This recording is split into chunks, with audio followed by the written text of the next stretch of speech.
Good morning, good afternoon, or good evening, depending on where you're tuning in from today. I want to thank you for joining this Tech Strong learning experience with Harness. Just a couple of quick housekeeping notes. This session is being recorded and will be available on demand afterward. We will send you a link to the recording once we conclude. On the left side of your screen in the resource section, you'll notice that we do have a quick survey. Feel free to fill that out at any time throughout the presentation. We do want to hear your feedback. And on the right side of the screen, you'll see that we've got a chat section.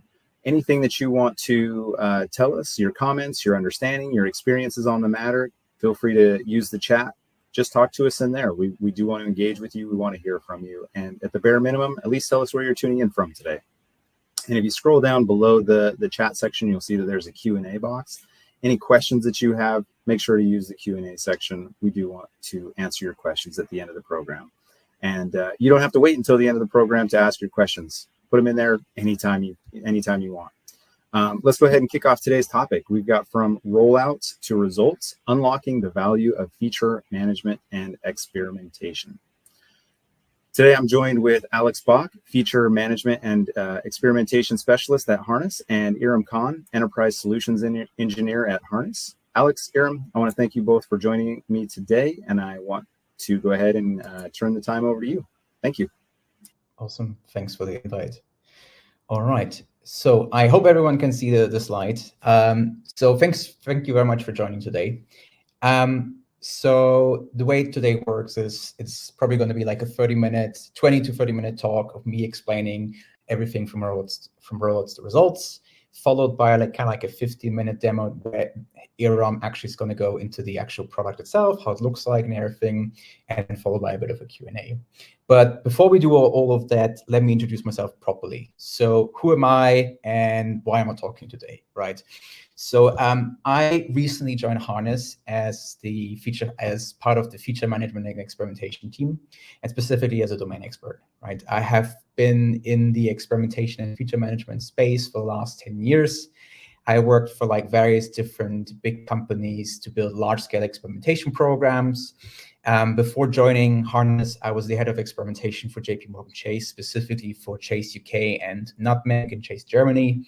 And so over my career, I really oversaw lots of experiments, I think nearly 800, and I helped really scale a lot of customers from the customer acquisition strategies, for their product strategies, from a customization point of view, to really understand what works and what doesn't work. And I am obviously, as mentioned earlier, joined today by Iram Khan, who's one of our senior sales engineers within EMEA. And Iram is basically with Harness and Split, the firm that Harness acquired last year that brought a lot of additional feature management and experimentation capabilities into product offering. And he's been in the space for a very long time. He helped lots of different firms really accelerating their return on investment on their enterprise solutions that they brought in place. He was a former head of solution consulting at Sovo. And he helped really deploy feature management experimentation at some of the largest and biggest banks on the globe that we work with and are currently our clients. And the best thing to know about him is that he can demo feature management experimentation everywhere, literally while being even in a cab going to the airport. So he's great at that, though he's not in a cab today. All right, so that's a little bit of an overview of who we are. Let's just jump right into it. So I want to set the scene a little bit first and just explain some key concepts before digging down a bit deeper. So when we talk about feature flags, we always hear in the field, okay, what is actually a feature flag? How do I use them? What they're good for, and so on. And so a lot of sometimes are confused about what a feature flag actually does, right? But at its core, a feature flag is nothing else than an if-else statement that wraps a little bit of code within your code base to then determine if that piece of code should be toggled on or off, given some certain targeting criteria that are defined within the actual code base itself. Therefore, if you have the ability to turn things on and off, maybe through like a dynamic config file or some sort of like mechanism to turn this on, you can decouple your releases from all your deployments, right? So you don't need to constantly redeploying your entire application, but have full-on control about the individual aspects of your code itself. Feature flag management on top of that is basically then the art of how do you manage all these different feature flags that you put in place. Maybe your application just have 10, 15 feature flags. So you like feature flag management is not really that, I guess, not that difficult. But if you scale up to 100 or even 1,000, what we've seen with some of our clients, or even when I used Harness at my previous employer, it can get difficult really quickly if you don't have a proper solution in place to like understand where it's deployed, how it's deployed, the access control about who can change what with the feature flag, how do you enforce approval flows, how do you triage things and all the feature flag that where it goes wrong, how it goes something wrong, how do you kill a feature flag when something goes wrong really quickly, when something goes wrong in your production environment, right? So this is basically what we would refer to as feature flag management. It's all about having a complete control about hundreds, if not thousands, feature flags in production. When we talk about release monitoring, it's the combination basically of feature flags and feature flag management, right? So you release a feature flag, you release hundreds of feature flag. How do you now keep track of when something goes wrong, right? And when we say something goes wrong, it could be like a performance degradation, it could be like bug, like some sort of like bugs, it could be increased crashes, it could be that entire journey is not being loaded, right? So when we talk about release monitoring, it's all about not just monitoring just the total volumes of these outages, these events, these crash analytics, but tying it then actually back to the individual feature flag that the user has been exposed to, has been loaded to, or even so the individual different flavors of a feature flag, so different versions of a feature flag itself. Because for say something like Split or like Harness, FME, you can actually run multiple different flavors of a feature flag in production, right? So therefore, it really provides this nice overview when you release it from the get-go, when something goes wrong and how something goes wrong. So, which brings us to the next evolution around this thing, actually experimentation, right? So feature flags obviously render different codes. You can create different environments. You can create different flavors of the feature flag. You can monitoring what they're doing. So the next step is like, okay, what we like, okay, if I run this for a longer time and measure the outputs, that is almost then turns into a proper feature flag, right? And so it provides normally the right avenue and the right value and the right measurement pieces to see what works and what doesn't work. However, most companies, or a lot of companies out there, when they build a feature, they just build it, they implement it, and then they maybe do some post-analysis to see, has it driven some sort of like impact on some sort of like graph afterwards, and they just measure some impact around this. But it's not necessarily a robust framework to see, does it actually really had an impact, right? Because it's all just, it's causal, it's not necessarily causal impact that drove the changes, right? It might just be seasonal effects and so on. And that's why companies then start to look at experimentation as a framework on top of feature flag and release monitoring to really get a better understanding what works and what doesn't work. Which brings us to the point of like, why do they bother with experimentation, right? And before I go even further down and then provide you some interesting overview and stats around why companies really go into that thing, I want to set the scene with an example of like why Harness as a company, who are traditionally a CD company, right, and really focusing on a DevOps platform, has acquired Split last year and really doubled down on the feature flagging and experimentation capabilities, right?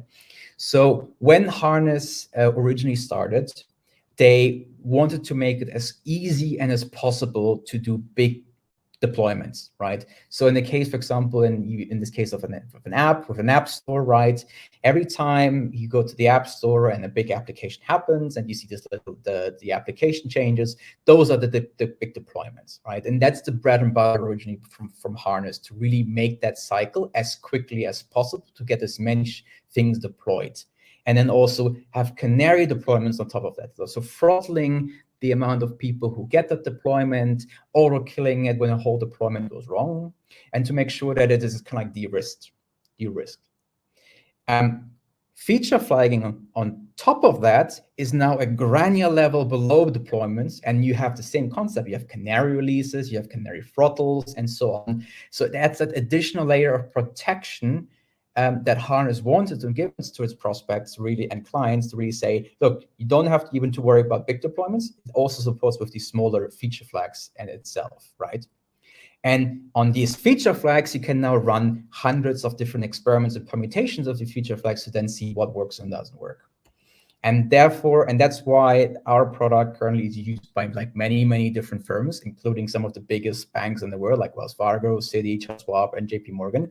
And it's been and they're quite happy about the resilience and the robustness this platform brings to their product release cycle. So when a company now employs these mechanisms in a really, really good way, and in a reliable and a structured and in an operationalized way, it really benefits everyone within the organization, right? It improves the experience for the customer, right? Because you constantly measure, learn, release, and iterate on your different features that you have. They, in the end, get the best experience. It helps the product teams really to understand, do they get the return of investment of the features and the things that they actually shipped and released, right? Because they're able to measure the engagement, the conversion rates, or other business-related metrics of the things they have shipped, right? Because they not just only do the release monitoring, but also the experimentation analysis. And it helps engineering teams to really understand, is my new release hurting my latency, my degradation, or do we see any expected bugs, right? So it's really a benefit across the entire organization when you deploy these kind of methodologies and these capabilities within your product release cycle.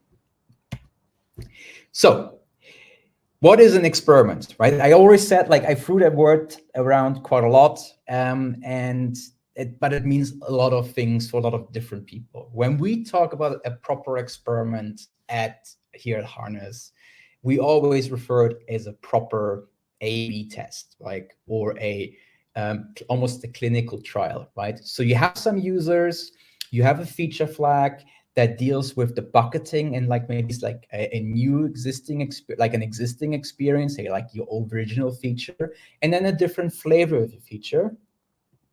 Then some data is being gathered about certain distributions, what kind of maybe clicking behavior or transaction behavior, or even like API performance of certain things. And then you measure the impact of certain things. And that's done for some sort of statistical engine that really then define, can I see a statistical different results between maybe my new experience compared to my old one, to then make a really informed decision whether or not if I should release the new one or keep my existing one. And normally I see experiments as that there are 3 different types of big categories of experiments that companies are running or have run in the past of myself. So normally there's like big strategic experiments, so which is all about like trying to explore new ways of generating revenue or improving conversion rates. So basically trying out completely new things that the company has never done before. Then there are tactical experiments. So like small optimizations in existing user journeys and existing features where you're trying to really understand and optimize the best local experience without necessarily completely reinventing the wheel and coming up with some bold new things. And then my absolute favorite, which I think is not really utilized by a lot of firms, which is like validation type of experiments. And when I mean validations, is actually removing features and elements or even like entire user flows within an application to understand if they actually still make sense, right? Because a lot of our companies that are out there, they're maybe like 20, 15 years old or even older, and throughout their entire product development cycle, they made bold decisions at one point, built entire new product lines, user flows, applications, and they might have worked at one point, but the user behavior changes, the market environment changes, and so if you don't remove sometimes the element to access to certain elements or certain journeys, you actually don't know if these journeys are still useful for a company to still maintain, to keep alive, because that obviously adds a lot of like time and resources from a development point of view to really understand, is it still useful to have it? Maybe if we just get rid of it, we can save ourselves time and focusing our efforts on building new things, the strategic type of experiments and like new ways of doing things, rather than maintaining a lot of like old legacy tech stack that actually in the end no one uses, right? So through an experiment, you could remove this and use it as a perfect mechanism to like get rid of a lot of tech debt in your production environments. And I'm going to throw a very interesting statistic out here. So this little box here with the in the like traffic lights color scheme is about the typical release outcome profile when things are run as an experiment, right? So these figures are like aggregated across different industries, around hundreds of different tests. And basically what they mean is companies that run everything behind an experiment, right? Bug releases, big releases, small releases, they can normally expect a success rate of 20%. So basically 20% of their releases do something positive, 60% do nothing or change maybe just one or two metrics that are not really business relevant, and 20% actually harm the customer or have a negative detrimental impact on revenue, right? So if you put this in perspective, that basically means if you don't measure what you're doing, nearly 80% of the things that you're potentially shipping and releasing actually does nothing, or at the worst, hurt your customers. So it's detrimental that you actually start testing and measuring the things that you're doing, because otherwise, in the long run, you're just introducing more and more tech debt that you just have to maintain and keep alive without necessarily building a product that is actually driving the impact or the good experiences for your customers in the long run. And this is actually the main reason why like big companies, big financial organizations, big e-commerce firms all have experimentation practices to really understand what works and what doesn't work, right? So what is normally the normal kind of like adoption of a feature flagging practice, and that ends up in like them running proper experiments, right? So most companies, they start with some simple on-off toggling, it's a bit of a risk mitigation thing. Then there's like, oh, we have on-off toggling. Let's have some functionality where I can do some progressive rollouts, where you can slowly route and gradual rollout from like 0 to 100. Then they realize, oh, now how do I manage this really at scale? How do I deploy and manage my feature flags without really hampering my velocity and making sure that people understand where the feature flags live and where they not live? And at one point, like, now we have a good feature flagging system in place. Now let me try to ideate on them and validate them and run all kinds of different experiments on them, like run little MVPs or painted door experiments to really find out, without preloading a lot of development resources, to really figure out what is the minimal viable experiment to validate a little idea and going from there. And then on top of the thing is then having a proper program around proper A/B tests and at scale, where you run maybe hundreds, if not 1,000 experiments really at scale, right? And lots of companies are doing this. This is not necessarily a niche thing. There's a lot of firms who do invest a lot of time to go through this iterative process for product development. So, but what do you actually need to pull this off? All right. So there are some little ingredients like a cook that you need to actually build this program from the get-go, right? And the first thing is cultural, right?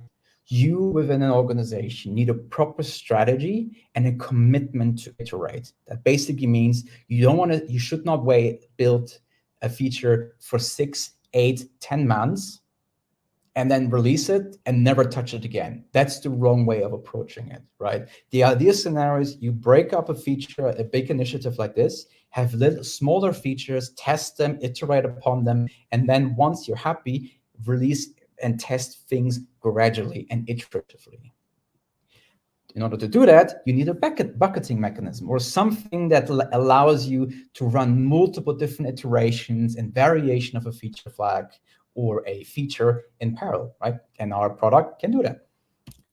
Then you need a tool to actually quickly iterate and release and actually deliver on these things, right? Because if your delivery and deployment pipeline takes a lot of time to actually build in the first place, then you already hampered in the way and how quickly you can iterate on certain things, right? And that's why together CD and FME together can help like our customers really, really quickly to get things deployed really quickly and then release quickly, and then iterate it on top of that really quickly. Then we have a statistical engine for analysis, right? We obviously need for the statistical engine to run, you need data, sorry. So the platform needs to gather data, need to make sure that we can actually gather the necessary data of like who did what, who clicked what, who did what certain actions. So the statistical engine actually is powered and does the analysis in a reliable manner. Then you need some sort of way to really process up, to operationalize this process to make it run at scale. Like think feature management here, no? How do you manage the access? How do you manage the cleanup? How do you throttle things? How do you see where things and how things are deployed and how things are released? Then obviously once the experiment has concluded or the feature has concluded, some sort of way of like storing the information in sort of like future results in like a results library. And most companies normally do that in like a conference page so that you build up an institutional memory over time of what has worked and what hasn't worked. And then you obviously need continuous training enablement on the platform or in the process because obviously people leave, new people are getting onboarded. So you need to make sure to keep that culture of iteration and validation and experimentation and feature first development alive within the organization, because otherwise it might just die down after 3 or 4 years, because that's obviously the typical cycle when like developers leave, data scientists come, product managers leave. So in order to make it robust and reliable, you need to have the mechanisms in place to really continuously educate people within the organization to keep this whole thing alive. Cool. So where do firms normally deploy feature management and experimentation?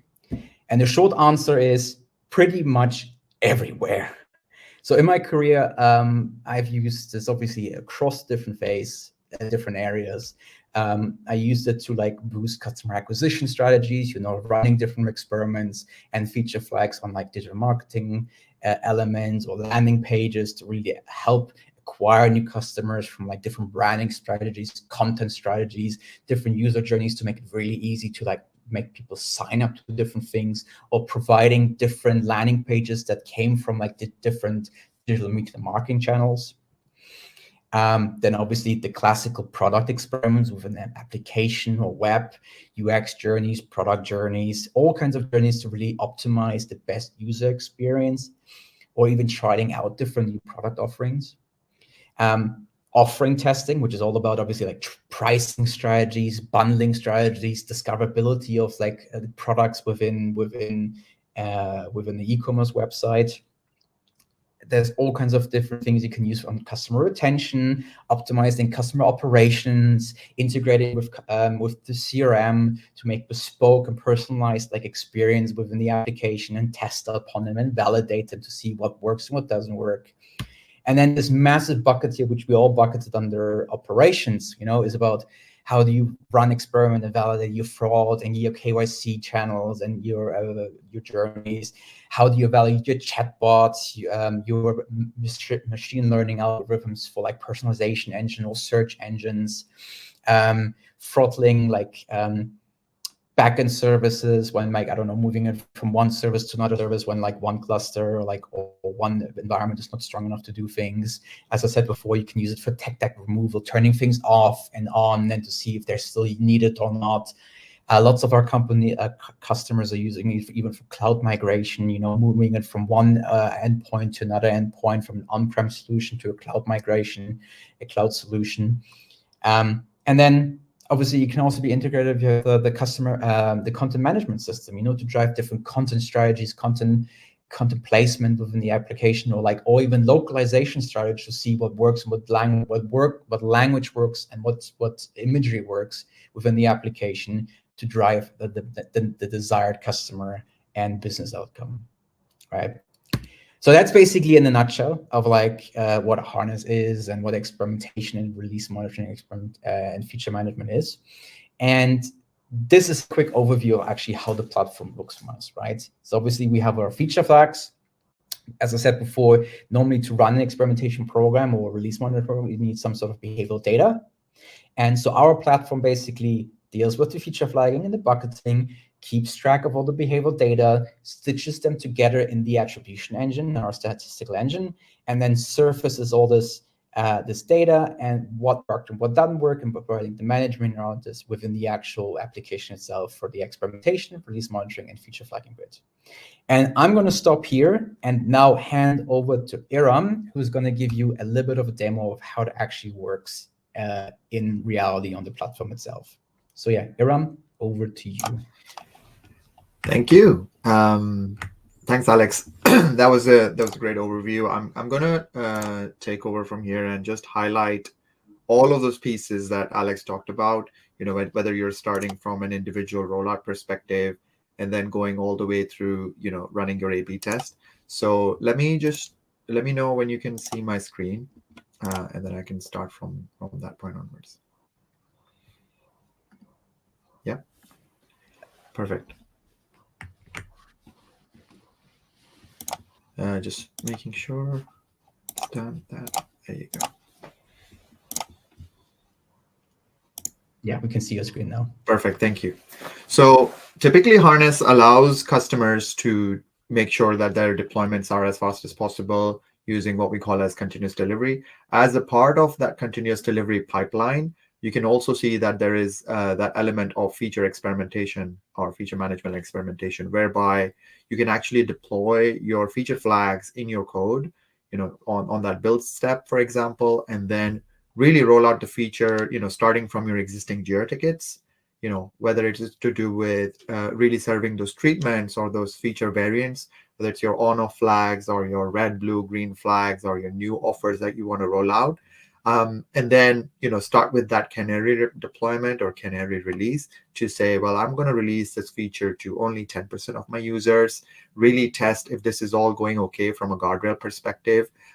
If this looks okay from that data perspective, at every point, we are making sure for you that your feature or that new feature that you have developed is passing through all of those guardrail metrics. And then roll it out to 50%. Finally, after going through all of that, if everything looks good based on those guardrails, go through a full GA rollout. Now, each one of those flags can have some permissioning, some policies that you can apply, whether it is to do with the fact that, hey, I want to make sure that my flag has been globally serving the same value for 30 days, right? Or there's been no recent changes in the last 60 days and I've been serving for the same value for 30 days. So any of those rules from a stale flag perspective can also be set in the platform. But going back to the point about, well, the journey starts within your Jira ticket, right? If I were to go back to my Jira ticket, you can see that we've got that bi-directional integration with Jira, whereby you can actually see which flags are actually linked to it, right? In this case, there are these two flags that are linked to my code base and the Jira ticket. I can actually create or connect an existing flag directly from here. Now, the real idea is that once you do want to go ahead and say, well, actually, this is the flag that's actually linked to it, I'm going to jump into that particular flag and really show you the view that customers actually get into to say, well, this flag actually can start their journey from a dev instance where a developer obviously goes and tests the actual feature flag on their machine. They're going to say, well, I'm going to do a test run. I'm going to test it on this particular segment or a group of alpha users just to see if everything is working. Once they're happy with that, they can go ahead and say, well, let's go to my staging environment. Let's test this even a step further. Then go to their different QA environments and say, well, okay, that looks fine. I'm going to test it with some sample beta customers based on this support group, based on these devices, and based on these locations. So when we talk about targeting, you can actually target very granularly within the platform from a feature perspective, and then say, well, actually, I'm ready to roll it out to the rest of the GA rollout as we talked about earlier. Now, in order to demonstrate this, I'm going to jump into my prod default environment and actually start deploying this feature or rolling this feature out. Now, in order to demonstrate that, on the right side, I've got this set of boxes, which basically highlight or specify that these are your user IDs or keys that actually see this feature flag. Right now, all of them are actually seeing the off treatment or off version of the feature. Now, you can have more than on and off. You can have multiple treatments. And this also constitutes as our A/B test as well. So you can talk about A, B, C, D, N test that you can run from here. For now, we're going to stick with the A/B variant of this particular flag and start rolling this feature out. Now, in order to do that, I'm going to just target those users individually. I'm going to say a couple of those users, let's target A0 and J9. I'm going to start typing those users here. So that's A0 and J9. They are the ones that are going to see this particular feature.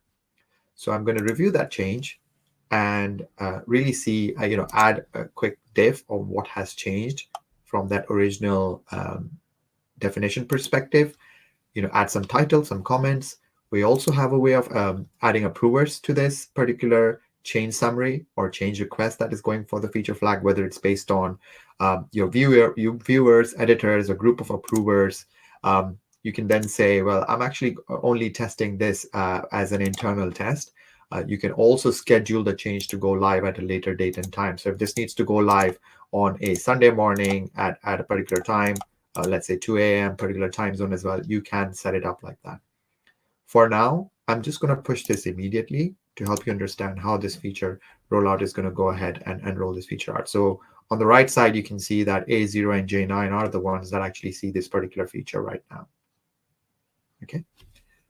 Once you have rolled it out, typically the way we notice our customers use the platform, or at least they want to roll it out further, is now test it internally with their internal QA team. So you can actually start off from a internal QA team using a segment. And a segment could be anything. It could be a set of keys that you define or a bunch of IDs you define in the platform. It could be a set of rule-based segments. So you can say all users based in this particular location, constitute as a part of a segment. It could be anything. In my particular use case, this is a set of keys that I've defined for my QA team because these are internal users. So I'm going to go ahead and review that change. I'm going to leave it as internal testing, and I'm going to go ahead and click on save. When I roll that feature out, you will see that only those people in that internal QA team group are the ones that actually see this feature. And these are the keys that I've actually highlighted in this particular use case.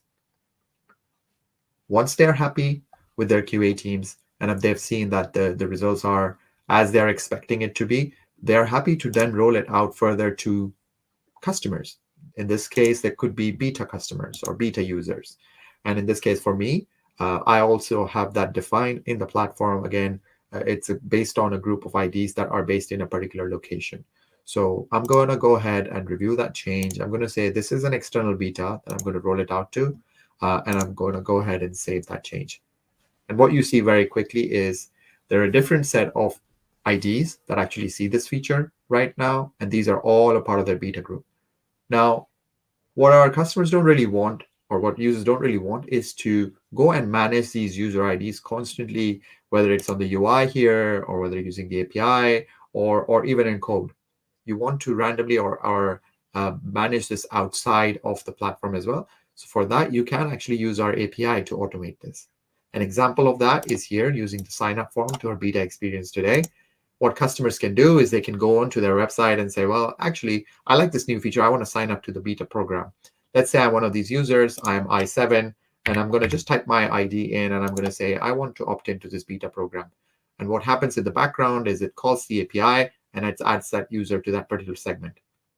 As you can see, I did not update anything on the UI or on the platform, did not update anything on the segment or update anything in code. It all happened in the background automatically. Okay. As we continue rolling the feature out, now when they're happy with these changes, customers say, well, actually, this is good. I'm going to now start gradually rolling out the feature based on specific attributes that are available only in code. A big thing about our platform is that all of that data stays local because the SDK acts as a decisioning engine. So all the evaluation happens locally without sending us any information. So as an example, in this case, you can see there are multiple attributes that are available here. Things like browsers, devices, list of countries, version, treatment, although there is nothing called as location. Okay. What I'm going to do is I'm just going to type that as a variable, and I'm going to click new attribute. You have multiple matchers that are available here. It could be based on strings, could be a set, could be a date, could be a number, Boolean, or a semantic version in this case. I'm going to go ahead with the string matcher, and you can see that we don't really get any options back from the actual app itself. This is obviously protecting your PII data and making sure it only stays within the app. So as a developer or as one of the product managers within the team, I know what locations are available. I'm going to just select London as an example. You can add more locations as well. But for now, I'm just going to select that. And I'm going to say only people based in that location, London, will see the on treatment. You can obviously also distribute it or roll it out to 50-50 if you want to, and make sure that half of them see the on, half of them see the off. But for now, I'm going to stick to showing everybody the on experience. So if I go ahead and review that change, and I can say, well, I'm actually ramping up this particular feature, and click save. What you're going to see very quickly is all the users on the left side of the screen are actually based in London, and they are the ones that actually see this feature. The way this all worked from an architectural standpoint is the rules are sent to the app. The app does all of the evaluation locally itself without having to send us any data back. This is a key piece from an architectural standpoint, and one of the reasons why the big enterprise organizations go ahead and work with a solution like Harness. Moving further, once they're happy with these changes, and the way we actually recommend our customers use the platform is to go ahead and do a canary release or a gradual rollout, as we call it. In order to do that, I'm going to close this option, and I'm going to say everybody does not see the off. I can start with a smaller percentage of users to see the on versus the off. So I'm going to say 30% of users will see the on experience, remaining 70 see the off. You can start very small as well, like at 1%, for example. In order to do that, I'm going to go ahead and review that change. In this case, I'm going to change this status to experimenting. And again, I'm going to push this immediately. As soon as I save that change, you can see that 30% of users in this case are actually seeing this new experience. Remaining 70 still see the old. The unique thing about the architecture and the attribution engine is that bucketing stays consistent. So if you have customers, let's say A0 and A1 in this case, they start from a mobile app, they see this particular experience as on in this case.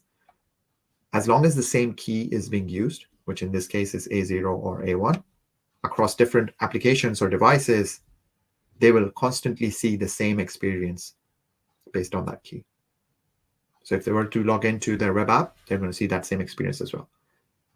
Now, as soon as we enable percentage rollout, the platform can then start measuring the impact of the features. You can start experimenting. So in this case, I'm actually running this experiment, and I can actually highlight how the experiment is going through this journey. From an experimentation standpoint, I can jump into those results as well. But more importantly, each one of these treatments can also have configuration associated to it. Let me jump into an example of that. What does a config look like? So think about having a simple key value pair or a JSON configuration. In order to demonstrate that, I've got a simple app here, which actually highlights the events page of DevOps.com, whereby you can see that we've got a specific header text, a body text, and an image that highlights what Harness is talking about here. And you can say, hey, I want to go ahead and click on submit registration in this case. Using the platform, what you can do is, as a product manager, working closely with the developers and the development team, they can go ahead and say, well, I actually want to make changes to the actual treatment itself.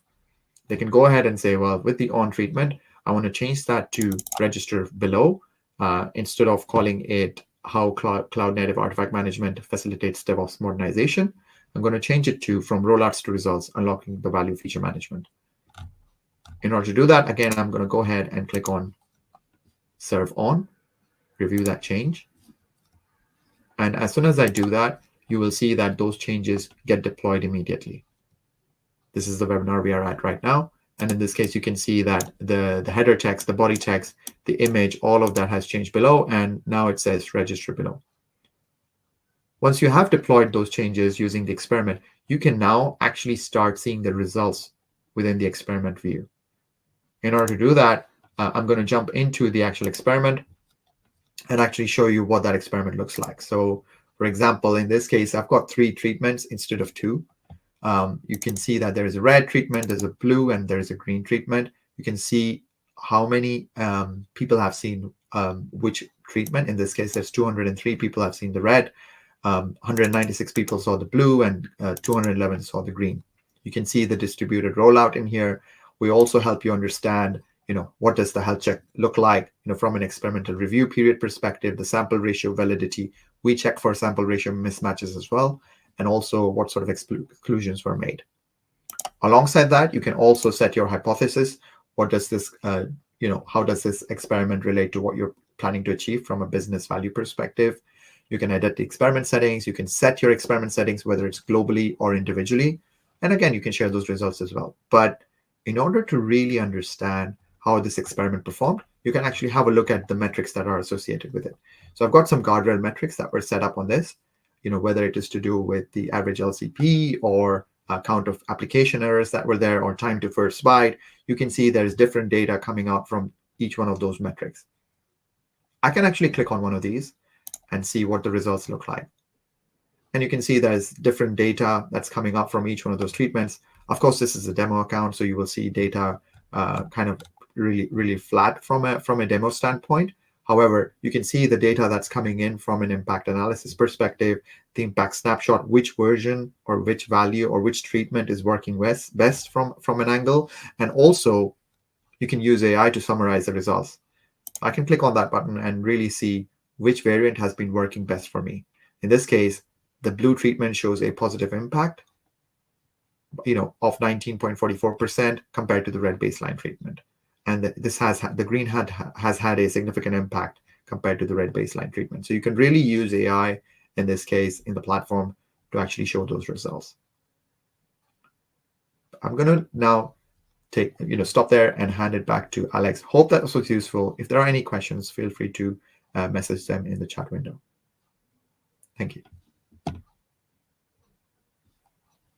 Cool. Thank you very much for a nice demo.